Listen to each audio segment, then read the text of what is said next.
Hello and welcome to another episode of All Elite Arcade. It is Monday, and you know what happens here at AEW Games on Mondays? We talk video games, and we've played actually a whole bunch of video games, but I do want to say I did not play as much as I wanted because if you've been following Evil Uno anywhere on social or you know anything about me, this week was a big week for me every single year.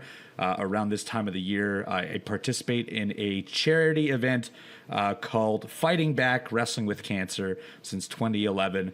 Every single year we have run an event as well as a Twitch stream, all in the hopes of donating a very large amount in the name of my friend who passed away in 2011, Frank Murray.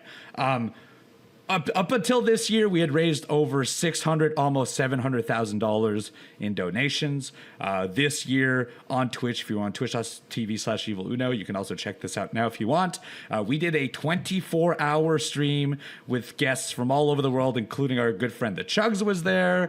Our boys from Giant Bomb were there, Jeff Gersman, a ton of the AEW wrestlers. So if you do want to check that out, do so. There was also simultaneously the world's longest match, which was over 21 hours. We now have the record, 21 hours, 49 minutes, and I believe 22 seconds. But the important thing of all is that we raised so much money as of now, and the number is still climbing. I am very proud of this because it's by far the biggest number we've ever raised in a year.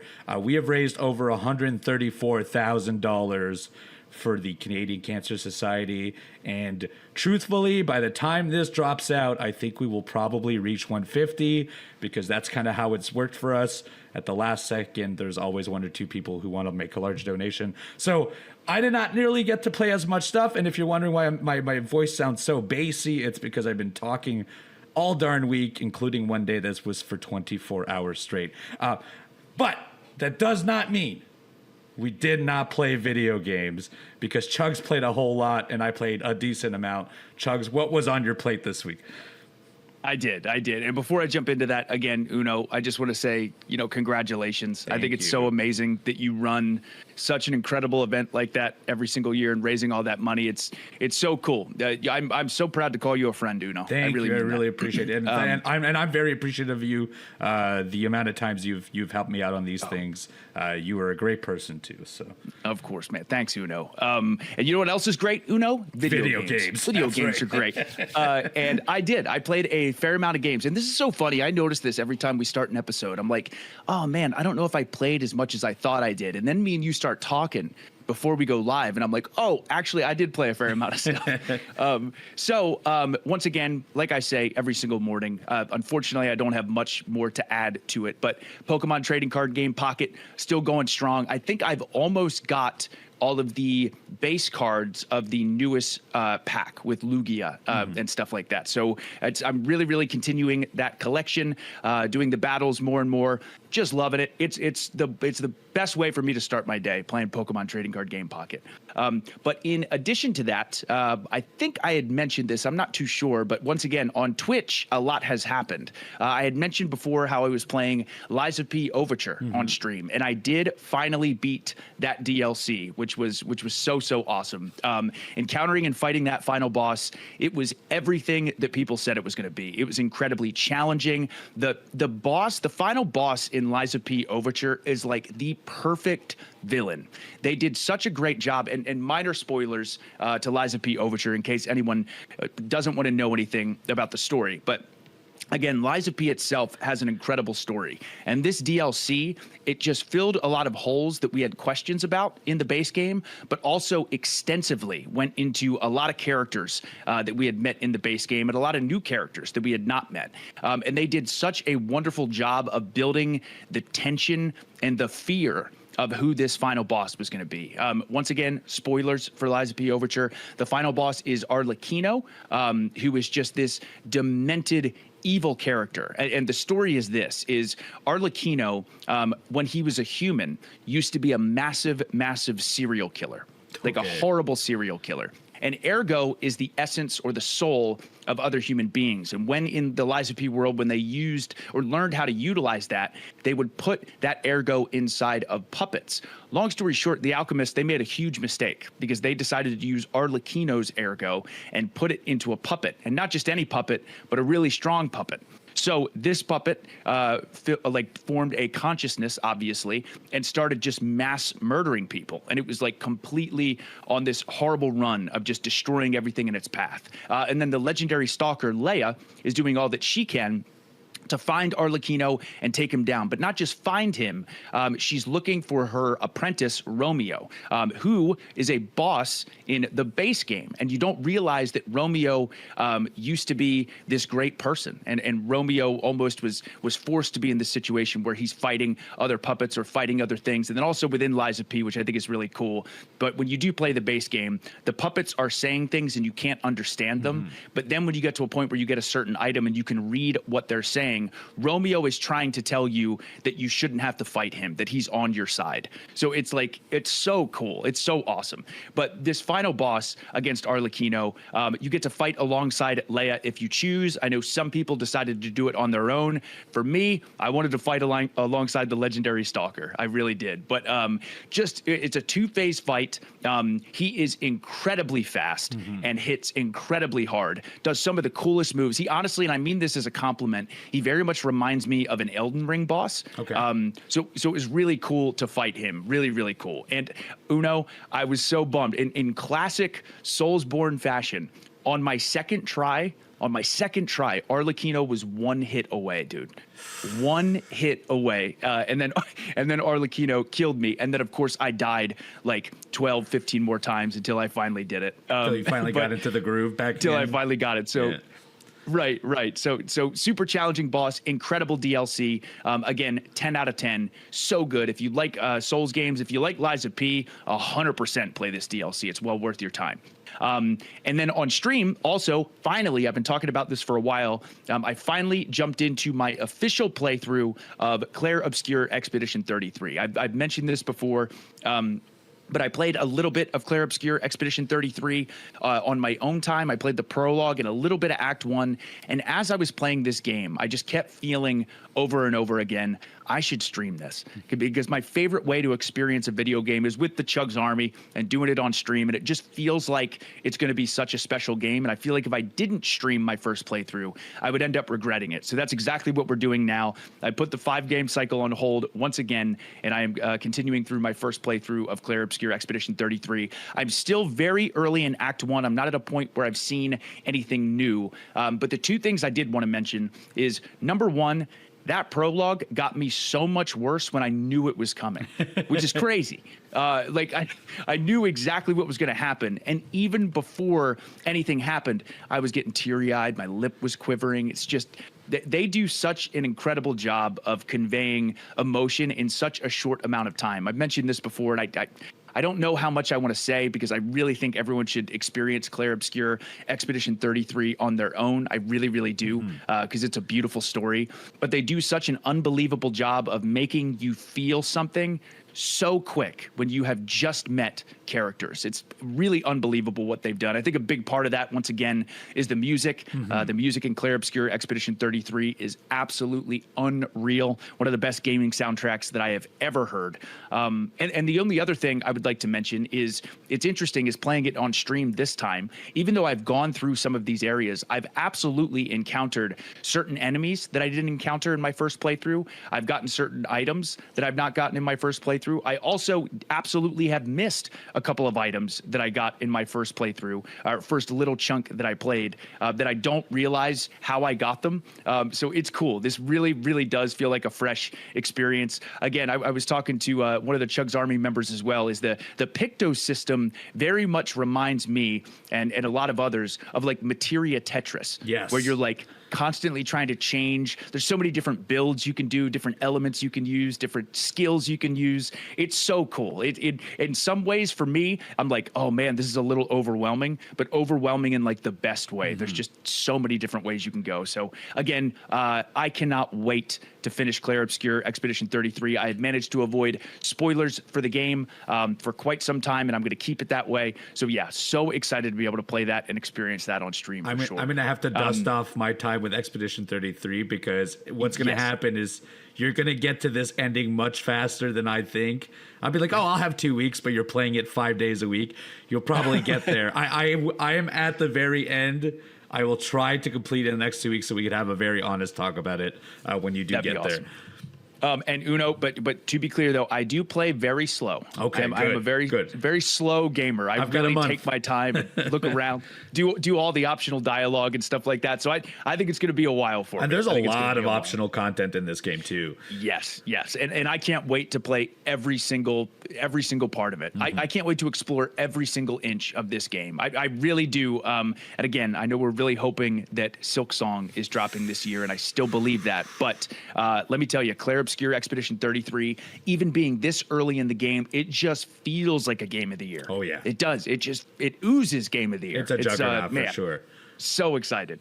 And then speaking of another amazing game that actually I had not picked up for a little while, being distracted by other games or traveling or stuff going on and stuff like that. I actually had not jumped into South of Midnight for quite some time. Yes, and I talked about that game before. So last night, actually, I was like, man, I know I'm fairly close to finishing South of Midnight. I got to jump back into it. And I think I'm so close to the end that I'm 99% sure that next week I'll be able to say that I beat my 12th game this year and I finished South of Midnight. So once again, I continued that game.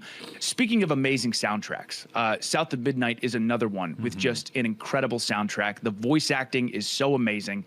The story is just so interesting. What I really appreciate that they do in South of Midnight, and I know a lot of stories do this within games as well, but they do it very, very well. There's this overarching story of you as Hazel wanting to find your mother. But in each chapter, there's these own individual stories that you discover with characters that you encounter or monsters that you encounter, and so many of them are either so tragic or so heartwarming. It's really, really cool to watch everything unfold. Again, it's a 3D action platformer. The combat is super fun. The skills are really, really cool. They have a lot of stuff hidden throughout these maps, so you are absolutely awarded for exploring as much as possible to collect certain collectibles or items, or this certain item that gives you the chance to upgrade your skills. It's really, really fun. It's a super, super fun game. So once again, I cannot recommend South of Midnight enough. I have a feeling the ending is going to be very emotional. I mean, we'll have to wait and see. I don't know if I can handle all this crying, Uno. I'm just crying all the time. Every game you're playing right now is every game. It's tugging at your heartstrings. Every single one. But yeah, South of Midnight, really enjoying that experience. Very excited to finish that. And then I think, I'm not totally sure, I'm going to look at the list of games that I have on my PC, because I do have games I want to work on with each console or each platform, I should say. And I think after this, I might jump into Space Marine 2, because I don't know if that's going to make me cry. I think that's going to make me just pumped up. That'll give you that bravado run through a wall. Right? Yeah. Yeah. It'll be the opposite. So, but one more thing, and Uno, I was so excited to mention this to you, is I also finally got to really sit down and really put some time into Donkey Kong Bonanza. Yes. Once again, it's more of the same in the sense of the exploration is so fun. The combat is so fun. I'm finally getting all these new Bonanzas, which is really cool. I have unlocked the Zebra Bonanza, which makes me run really fast over platforms that would otherwise just collapse. And I also got the Ostrich Bonanza, which allows me to fly to different areas, which is really cool. I just recently completed the Poison Swamp sublayer, or that section of the map. And let me tell you, normally Poison Swamp areas are like just such a pain to go through. This might be my favorite Poison Swamp level of all time. I had so much fun with it. It was so cool, like going around and destroying all the objects that were creating the poison was really, really fun. Using the sand to like create paths and stuff. Yes. It's just so creative. This game, is so unbelievably creative. To think in 2025 we're getting all these new concepts and ideas within a Donkey Kong game is just so cool. That Mario Odyssey team is untouchable. Man. Yes. My God, they're so good. But here's the interesting thing as well, and then I want to ask you about what you've been playing as well. But I got to a point, Uno, where I encountered, again, I'm going to be really vague with this, but I got to a point where I thought, ooh, I'm encountering the final boss. And the one cool mechanic I will say is I appreciated this, is I encountered this enemy, and it forced me to travel to different sublayers to continue the fight. I was like, oh, that's really, really cool. It's not like in one map, you have to chase this enemy down. So I chased him down. I eventually, what I thought, defeated the enemy. But I'm continuing. I'm now at sub-layer, I think, 700. So I don't know how much more of this game there is. I hope it never ends, honestly. It's so good. But I have a feeling I'm in for a much longer ride. But Bonanza is so good, man. Well, you know so what? good. I can actually genuinely tell you how much of a ride it is because I just saw the credits of Donkey Kong Bonanza. I've reached. I wouldn't say the end. I would say I've completed. I have not, or I've finished. I have not completed the game. I did get to credits. When I was at your point, I thought I'm right around the corner. We're probably 2 levels away and it's done. I actually genuinely think you might be only halfway from the credits at this very moment, which is fascinating because I think at this point, like, that you're probably 20 hours in of actual content, 50 to 20 hours in, which is a Nintendo game, Nintendo proper IP. That's typically the length of one of these. This is a much larger, much longer game than I ever anticipated. I think I clocked in 35 hours before I saw credits. And minor spoilers, so I'm gonna get into some little stuff. Here comes the big X there. Sure. Me too. So I have reached the end of this game. The last 4 hours, and a few times before, there are a constant barrage of surprises that one I didn't see coming, and just like it will keep extending the game in a way where like you think you're done.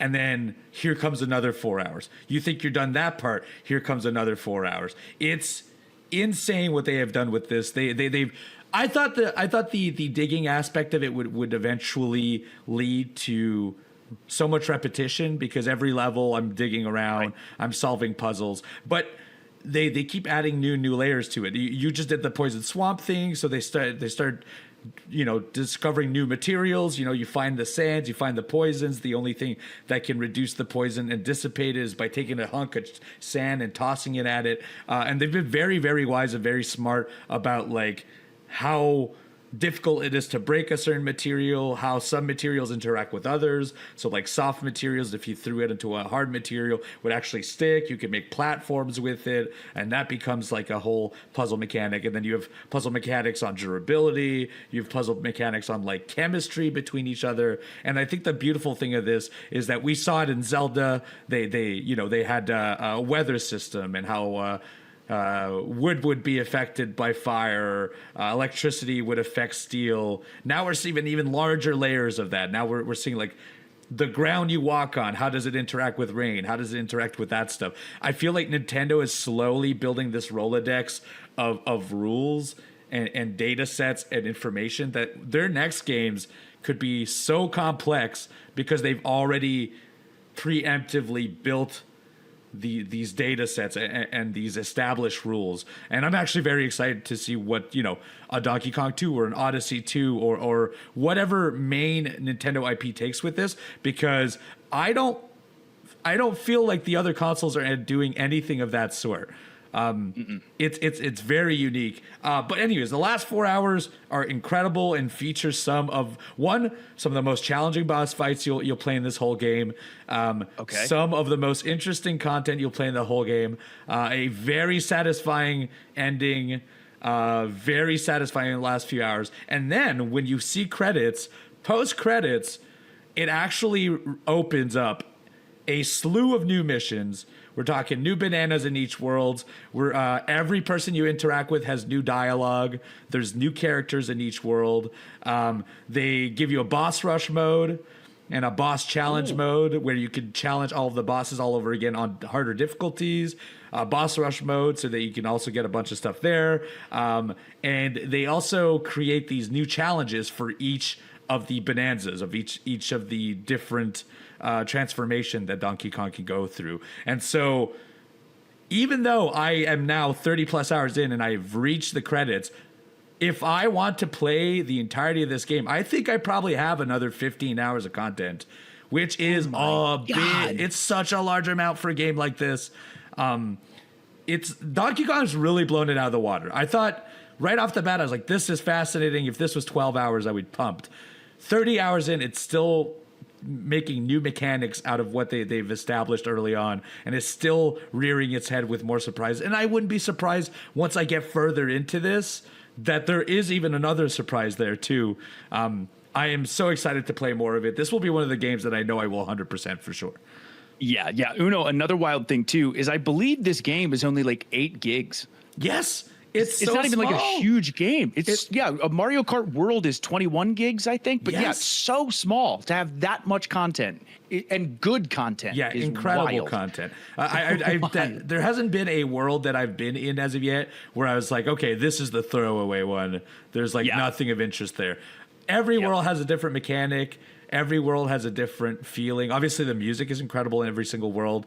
Part of what I love is finally getting to a new world and being like, okay, what kind of songs are we going to get in this one? Yep. And now that I'm in the post game, that jukebox has 110 songs on it, and I'm like, okay, I need to find all of them. I want to listen to all of them because I want to have them in an isolated situation where I can actually evaluate it. Bonanza's incredible. By far, if you're not playing it, do get a Switch 2. Go out of your way, pick that up. Donkey Kong is back, everybody. That's Donkey right. Kong is back. We've waited so long. So long. So actually, now that I've been traveling, so I'm on the road, and last week I started Halo Reach. I will give you guys a heads up, but I probably can't play it for another week and a half, as I'm literally living out of my bag right now. But my bag has a Switch 2, and so I've been playing a few games as well. Last week I said I would start it, but I started playing Ninja Gaiden Ragebound. That is the hack and slash side scroller beat 'em up style game. It is very much like in Ninja Gaiden format. When you get hit, you fly back a little bit. Barrages of enemies everywhere. I've played only 2 levels as of yet, so very early on. I'm kind of saving it for my Europe trip that we're about to go in next week. But great music, incredible pixelated art. I'm enjoying it as of yet. Also, I know I mentioned this last week, but I did get to play a little bit of it as well. And exact same as you, absolutely loving it. And also made by the Game Kitchen, who were the creators of Blasphemous, one of my favorite Metroidvanias ever. So you're right, so good. Art style is great. It feels like a Ninja Gaiden game. I'm pumped to jump back into this too. I have it on my Steam Deck ready to go. And it's I'm only early on, but it is much like Ninja Gaiden. It is very challenging with just the barrage of enemies that you'll fight. If you play any of the Ninja Gaiden games, and I'm not talking about the 3D ones, I'm talking about the 2D ones, that as you move forward, they'll show you an enemy, but the second it appears, you're getting attacked. So in constant movement, you're ducking, you're sliding under things, you're slashing at a guy. Then suddenly there's a guy that comes off screen off the other side. So then you have to rotate, you have to hit them while you're getting a ninja star thrown at you. It is quite challenging, and and there's a challenge system in each level. So on top of playing the level, completing it, there's a time sensitive thing, there's a rating at the end of the levels, and there's 3 challenges for levels, so there's a lot of replayability if you're a perfectionist. I'm not gonna do it on my first run, but I may come back once I'm completed, depending the length of this game, because I am enjoying what I have been playing, but I am saving for a fairly long flight, just so I have a little bit to do. And then finally, because I've only played Switch 2 games, I have been waiting. GameCube just announced that I think it's called Chibi Robo for the GameCube is about to drop in. Yes. And that I'm very excited for. I will play that next week probably because I've never played it before. But the other game is a game that I actually purchased years and years ago and never got around to completing, or I played maybe 20 minutes of it, but now I'm back in for about an hour and a half. I unwrapped and dusted off Thimbleweed Park. Nice. Which is a point-and-click game. If you know anything about me, I love point-and-click games. Just recently, I played through Kathy Rain 2, which was an incredible point-and-click game, and we also had a Duck Detective game as well, although slightly different of a mechanism. This one is very old-school point-and-click game because it is actually designed by one of the people who worked on Maniac Mansion, one of the greatest point-and-click games of all time. It features the same type of wit that is featured in that, and I believe is an indirect sequel to one of the Maniac Mansion games. I don't know how it connects quite yet because it doesn't straight off the bat tell you that. But I think some of the characters are attached in some form, or like a spiritual successor. Yes, exactly. In some way, it definitely screams and feels like Maniac Mansion. Yes, and that I mean that as a compliment. Yeah, so like the art style is very similar. The way you play things, it's very much like find objects, force those objects to interact with things. That opens up dialogue trees. Those dialogue trees, you might have to like respond in certain orders, or show like. You play as multiple characters in this game, so you might have to play as the other character to get a different interaction to continue forward the story. It's I know this is one of the most complete games because everyone who's a point and click fan tells me like, hey, you should be playing this, and I haven't gone through the entirety of it, but now that I'm 3 or 4 hours in, I love these kinds of games. I love, even though the puzzles sometimes can be wild and they can be nonsensical. There's been Monkey Island ones that made completely no sense. But as of yet, I'm very, very into this. And I know this is a lengthy experience because this is the definite edition where they kept adding content and content and content. So there is a very good chance I talk about this for the next few months. So at this very moment, I'm enjoying it. I have very little to report, but come back in a few weeks. I might be salivating at the last little bits of lore that come out of this. Yeah, Uno, I actually had this on my Xbox One, and same thing. I was only able to play a little bit of it, but I was meaning to jump back into it because this seems like a great point and click game. Yes. And this is totally well, not totally off topic, but since we're talking about music so much, Dave's theme from Maniac Mansion is one of my favorite video game tracks ever. It's so good. So I used to play the NES Maniac Mansion like crazy when I was a kid, and of course Maniac Mansion. Oh my God. Rise of the Tentacles or Day of the Tentacle. Day of the Tentacle, okay. One of the best point-and-click games of all time. That's a game that I've revisited at least once every 5 years. And probably am due after this one. I probably will go back and revisit it as well. It's fairly short in as far as like compared to nowadays, where every game is like 10 plus hours. You could probably finish that under 5, which is short for most games. But for a point-and-click game at the time was the norm. But anyways, incredible game. I'm having a blast. I have a 7+ hour flight coming up that I know will be that and a bunch of Ragebound. Very excited for the next few weeks. I'm very excited. Surprisingly, this is not a thing I would claim often, but I'm actually excited to be sitting for 7+ hours and only play video games on this flight. I did 24 hours of Twitch streaming this week without playing a single game, and I feel like I need this time to dedicate to some games. There's so many games, and we're about to get so many more. September, October looks insane. I didn't even touch the Mafia game that's already been out. It's just it will never end.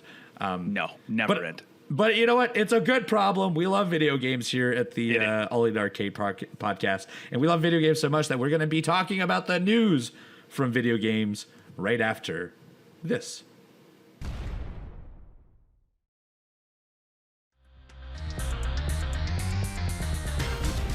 Welcome back. It is time to talk the news of the week. It is August. I can't believe we're this far into the year already, and nothing slows down. The world keeps going on. There's so many video games. There's so many video games to be unveiled, and we're actually going to be seeing a bunch of video games because Jeff Keighley has confirmed 7 games for the opening night live on Tuesday. So this will be the day after this drops for Gamescom week. If you do not know, Gamescom is the largest gaming convention in the world, I believe, as far as like print of how many people go into one place. It happens in Germany every single year, and this year from Wednesday to Saturday there will be a bunch of games. But on Tuesday night, Jeff Keighley hosts the opening night live that you can watch completely on Twitch or YouTube or wherever you may. And they've already come out and announced a bunch of games that will be featured on opening night live, including Call of Duty Black Ops 7 will be discussed. We will see some new footage as well as talk about it. Resident Evil Requiem, very excited. I know both you and I are very excited to see more of that. Oh, yeah. Yeah, so excited. Ghost of Yotei, That is just around the corner. We're just 2 months away from its release, so that's very exciting to hear. Ninja Gaiden 4 is going to get a big update on opening night live. The Outer Worlds 2, which is also very soon. I believe that's end of September. We're a month away from that one. Crazy. Silent Hill F will have some updates. World of Warcraft Midnight, which I guess is the recent DLC update to World of Warcraft, which nice. I had no idea was happening, yet I can't ever venture into that because that is a game that's too lengthy. It scares me. We're going to see, this one's exciting for you, we're going to see some new Black Myth Wukong stuff. God, I'm so excited. Yes, I assume big excited. DLC to be shown. And then on the same train of Souls-like games, Lords of the Fallen 2 will be featured at Opening Night Live 2025. So that will be a global live stream this Tuesday starting at 8 p.m. Eastern, 7 p.m. BST. 2 p.m. Eastern, 11 p.m. Pacific, 8 p.m. CST, 7 p.m. BST if you're in Europe. It kicks off with about 30 minutes of opening montage videos, and then I think the main show, Opening Night Live, will go on for about 2 hours. Bold claim. This is the one, Chugs. It's the one. I think this is the one. I completely, I have never been more confident. We might eat our words. I have never been more confident that this is the one. Yes. This is the one. Look, every single week we say this. Every single week we're like, maybe it's in the Nintendo Direct. Maybe it's an Xbox. But we have under good... I mean, there's a lot of indication that this could be it. We just recently found out the ROG Ally date. We know... the developers have teased that it will be out before holiday. They also said it is not attached to a launch of a console, therefore not attached to the October date of the ROG Ally. And we know it's playable on the floor, and so therefore we think Silk Song is going to be showing at these opening night lives.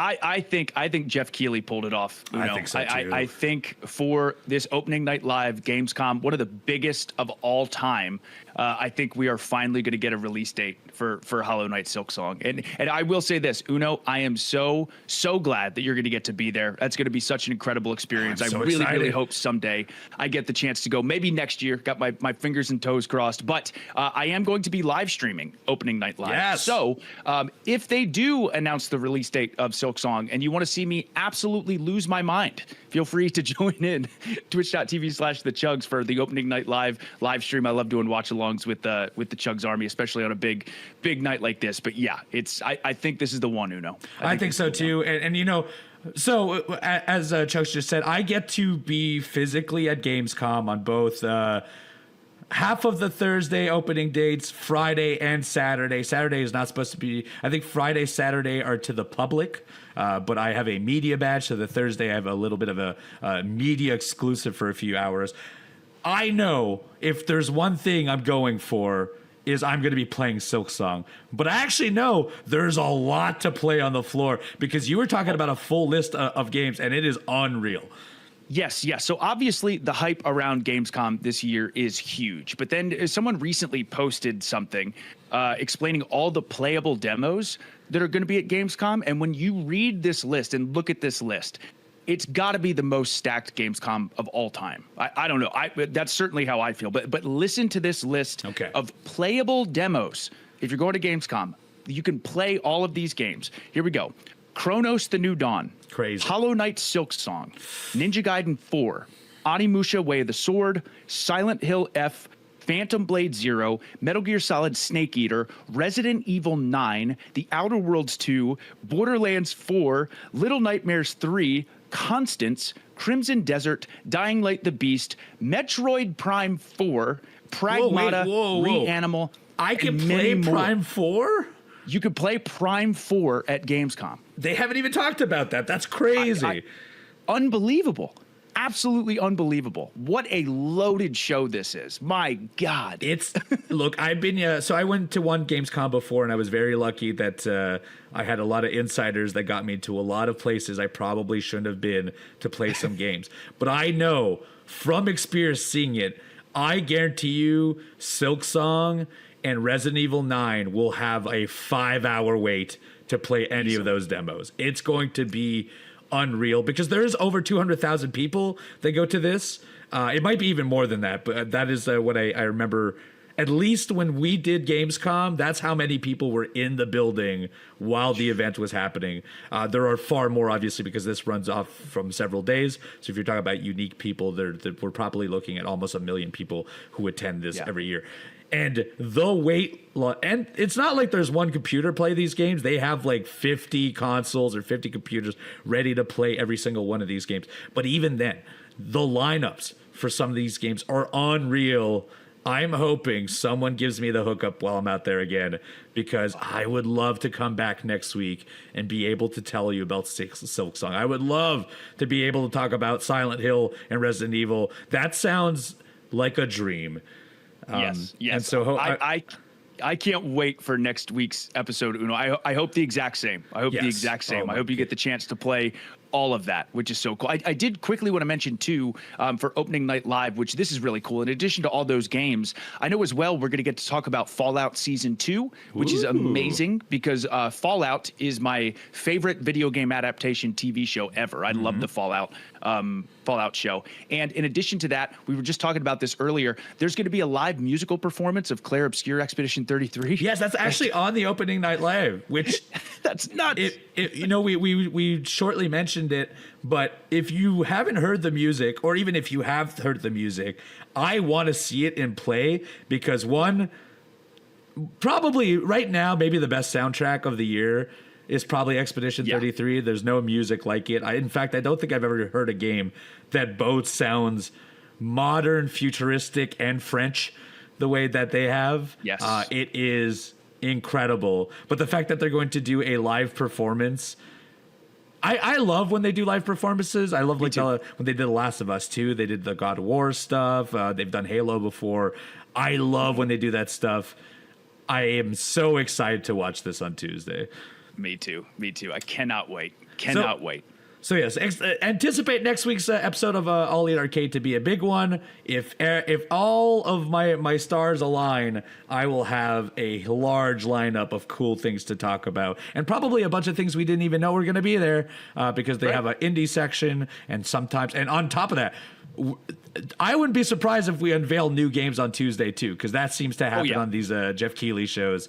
So next week, anticipate a big one. We will have a lot to talk about. Very excited. Oh, yeah. And that's not all for video games, in fact, because this week, I don't know if you saw this. I did not get to have my hands on it, but I did talk to our good friend Jeff Gersman this week about it. But Battlefield 6 had an open beta. If you know, Battlefield used to be essentially head-and-head with Call of Duty every single year. You either liked one or you liked the other. It was either the It was either Call of Duty's more team-based, a pack of four fight each other, or pack of six, or Battlefield, which is known for its large player format, which is like a battle of 40 people against a battle of 40 people with destructive environments, vehicles, complete chaos. Well, that chaos is back.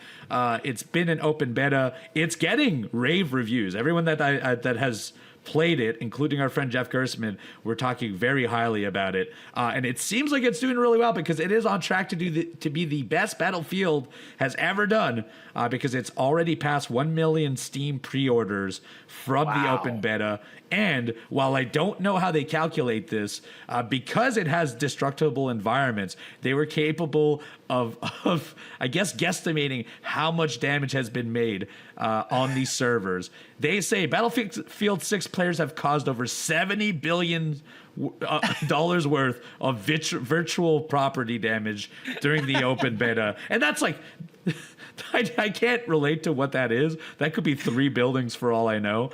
But Right. There are a lot of people playing this. There are a lot of people that are saying incredible things to it. And I hope this actually does really well, because it would be cool for Call of Duty to feel a rival sneaking up for its player base, because the most interesting time is when games have to compete. And that's when they start busting out the cool stuff. That's when, the Call of Duty started doing the Black Ops series. That's when they started doing more futuristic stuff with Modern Warfare. I am very excited to see what Battlefield 6 will be like. Hopefully we will see it soon. I think it's out later this year, if I remember correctly. Yes. Oh man, I don't want to say this because I might be completely messing it up, but I'm pretty sure it's October. Where the game itself releases. I maybe should check that and double check those stats, but definitely later this year it is supposed to drop. And I do know, Uno, I actually put quite a bit of time, once again, on Xbox One in Battlefield 1. I loved that game. Exactly what you said, the big, massive battles that take place. I loved, too, that, like, with the sniper rifle, it was so good where you had to, like, really lead the shots. Mm-hmm. It felt like this almost super realistic type of gunplay, which is really, really cool. But again, everyone I've talked to who has gotten their hands on Battlefield 6 can't stop raving about it. So I unfortunately have not had the chance, just like you, to play the beta, but this is definitely going to be a game I'm picking up on full release. Yeah, me too. I'm actually very excited for it. I don't often get excited in like the more military shooter games, but I did love the Battlefield games. Yes. And sorry, I will be out in about 20 minutes.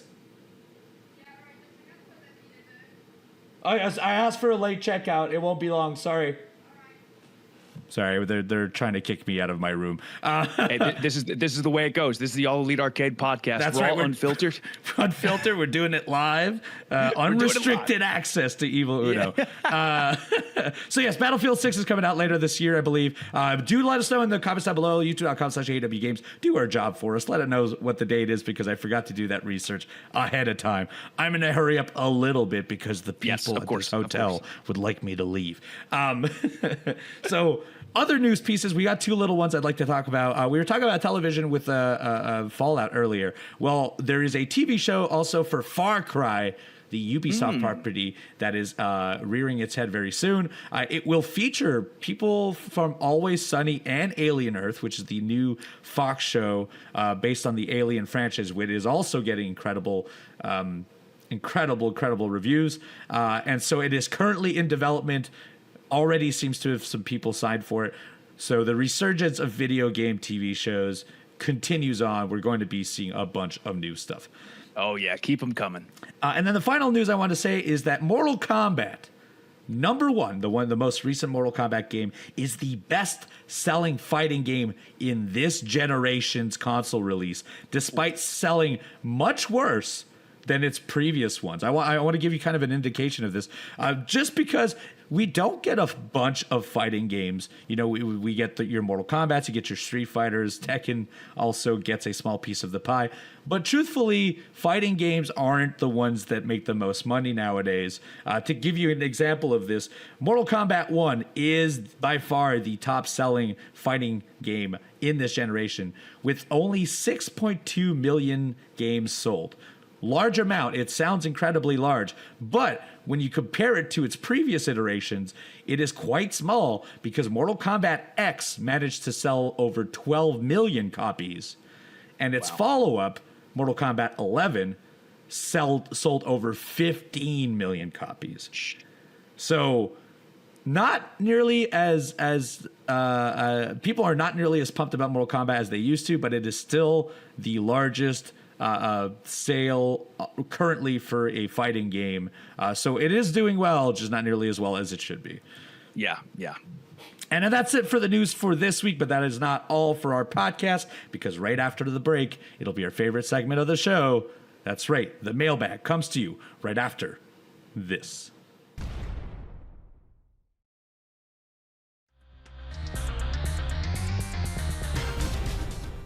Welcome back. It is time for our favorite segment of the show, brought to you by our good friends at upperdeck.com. We actually have a Upper Deck pack right now that we're willing to open, a 2025 pack.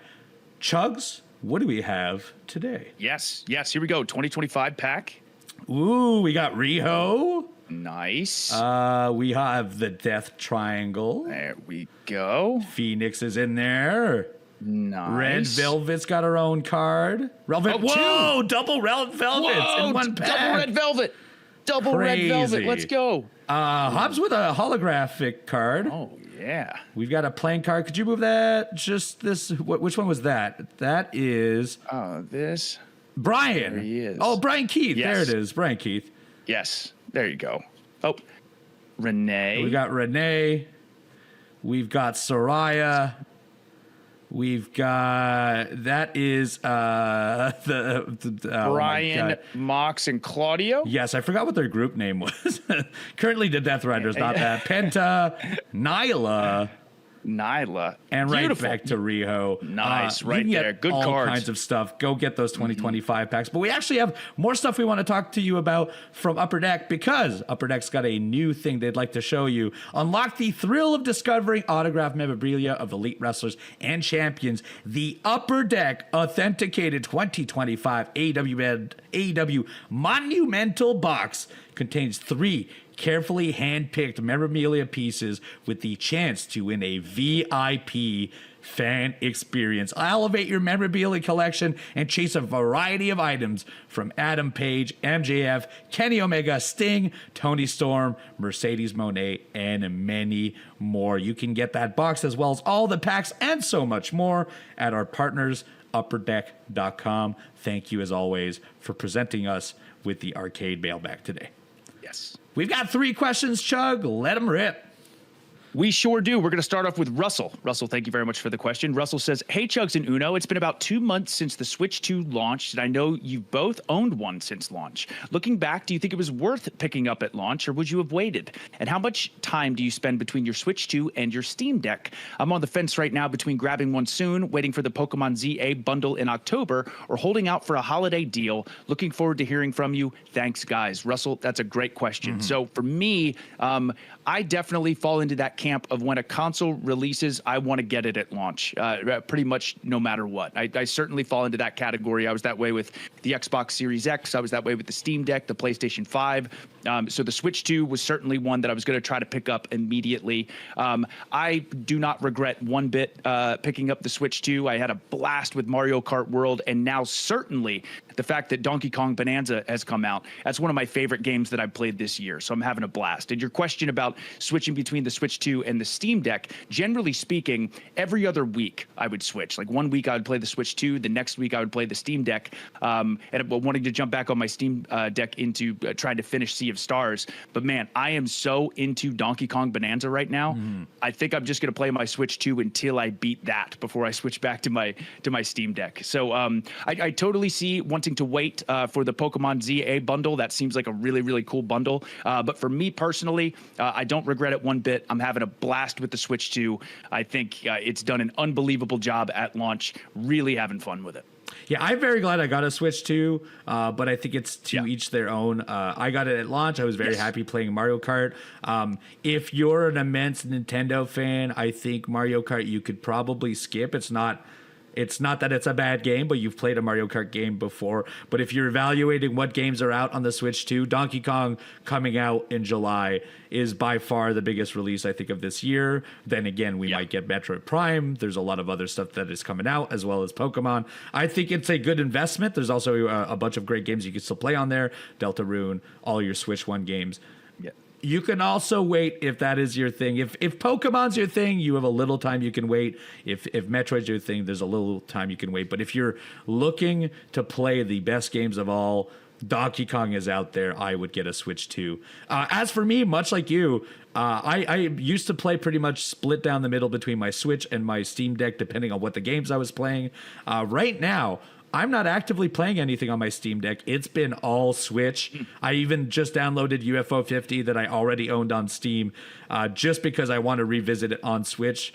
I don't necessarily think it's a better console than Steam Deck, but right now it's what I'm the most excited for. And so I've been really utilizing it to its maximum potential and really getting a bunch of games. So to me, and I think to Chugs as well, we think it is worth the value. But once again, if you're not interested in Donkey Kong, I think there's enough time. You could probably wait till the holiday or even in the early New Year's. I bet you there'll be a ton of stuff that is coming out. Definitely. Yeah, completely agree. Russell, thank you so much for the question. Next up, Cruz, thank you for the question. Cruz says, what's a game you think should have kicked off a full franchise but never got the chance? The one game that I can't believe never got turned into a series was Legend of Dragoon. We got absolutely hosed on that one. Another game I would throw on the list is Sekiro. Great choice. If we can get multiple Neos and multiple Dark Souls games, then we deserve Sekiro 2. Cruz, such a great question. Also, I completely agree. A Sekiro 2 would be incredible. But going off of that, the one game that I can't believe we've not got a sequel to or more within a series is Bloodborne. Yes. I know people have been begging, not even for a new Bloodborne, but like a remastered version, a 60 FPS version of Bloodborne. But if we got a Bloodborne 2, oh my God, I think that game has enough love and enough appreciation where people would absolutely lose their minds if we got a second Bloodborne. So like you said, Cruz, you wanting a Sekiro 2, I want a Bloodborne 2. So I'm in a weird boat where I was trying to think about this, and I was like, oh man, I'm sure there's a bunch of games that I've only played one iteration from and I wanted sequels to, but nothing came to my head with the exception of this one game. I don't know if you've ever played this, Chugs. Have you ever played Killer 7? I know exactly what you're talking about, but no, I have not played Killer 7. It is such a stylistically unique game, and actually very unique in gameplay because it's like an on-rails shooter, but it's not like the rails move themselves. You move yourself, and you have to flip between directions. It is, and you can play as 7 different characters, but each of them have their own abilities. At the time, and also when they re-dropped it on PC more recently, I think in the last 5 years, loved the game. I loved revisiting it. I was actually quite surprised of all of their projects. They never made more games like this or like a spiritual successor of sorts. I would love more Killer 7. I believe that's Suda51. He's doing other stuff, though. He's actively making all kinds of cool games, so it's not like you can't find weird stuff out there, but I was especially excited about that game, and I love the world that they built and the lore involved with it. I would love to see more of Killer 7. Yeah, great choice. Great choice. Cruz, once again, thank you for the question. And last but not least, OG Phoenix. Thank you for the question. Hey there, love the show. Thank you. I'd like to take you back to the days when you were Lil Chugs and Lil Uno in school. What were your favorite games you were playing on the PCs back then? I don't know if you guys can call yourselves real gamers unless you played Oregon Trail, Reader Rabbit, or Carmen Sandiego games. Phoenix, thank you so much for the question. I agree. I have played all of those games, classics, absolute classics. But I love this question so much because, again, growing up, my dad actually was the one who introduced me to video games. He was really into computers. He was the one who got the Sega Genesis and the Super Nintendo. He doesn't play anymore at all, but he has made both of his sons huge gamers because of that. But he did also have a PC, and I absolutely used to play a lot of games. The ones that immediately come to mind is Backyard Baseball. Me and my brother used to play Backyard Baseball all the time. Love that game. And the other two big ones really that I put time into a lot when I was really young was Roller Coaster Tycoon and The Sims. I used to love playing those games when I was a kid alongside my brother. So many classic games that I remember playing back then that I just had so much fun with. But yeah, that's such a good question. That's making me feel nostalgic. So I actually had a PC quite late in my home, and so I didn't get to play a ton of stuff. But at school, we had typing classes and we had computer classes. And being the bad boy, I made sure I installed video games instead of doing my schoolwork.